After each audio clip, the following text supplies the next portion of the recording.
Hello Twins fans, you are tuning into part 2 of early season advanced hitter data, where we are going to look at high A and A ball players who have interesting profiles to start the season. If you haven't tuned into part 1, you are missing out on information regarding Jose Miranda for the Twins, Anthony Prado for the Saints, and Noah Cardenas for the Wind Surge. So make sure you go and check that out. But before we get into these next set of players, thank you for tuning in to another episode of From Leo Limestone. I'm Matt Lenz with Twins Daily. Let's dive in. Moving down to the Cedar Rapids Colonels High A, corner infielder Rubel Cespedes. He was part of the 2019 IFA class, and so he was actually unprotected from last year's Rule 5 draft, which isn't super surprising. You know, a guy that's in the lower levels and is already kind of that old, so to speak, isn't going to interest a lot of teams. He, again, like the previous names I've discussed, has a good contact rate. He has good walk rates, good strikeout rates. And again, there's limited to no exit velocity data for him.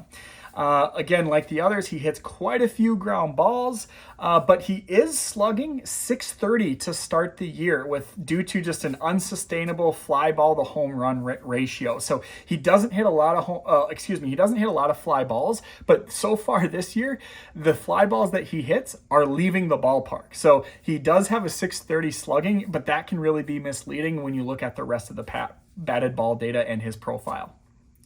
And last, not least, going down to the Fort Myers Mighty Muscles, the A-ball team, catcher Poncho Ruiz. He is a 2023 IFA international free agent that was signed by the Twins, but he's already 22. A lot of times those guys are in their mid to late teens, but he was a 21-year-old when he signed. He is now 22.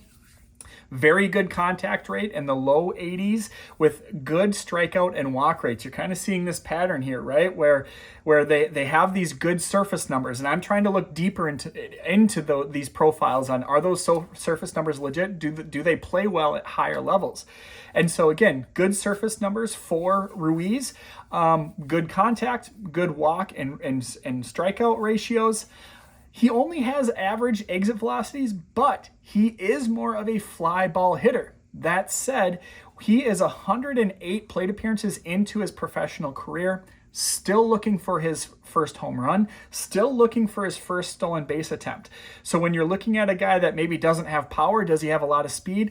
Ruiz doesn't have either of those. Again, what was interesting to me is that he has really good surface numbers to start the year. His contact rates and strikeout and walk rates look really good. But when you dig below the hood and look at those exit velocities and how they're coming to fruition in the form of 0 home runs so far and then no stolen bases, as interesting as some of that other data looks, I don't know if Poncho Ruiz has a bright future in the Minnesota Twins organization.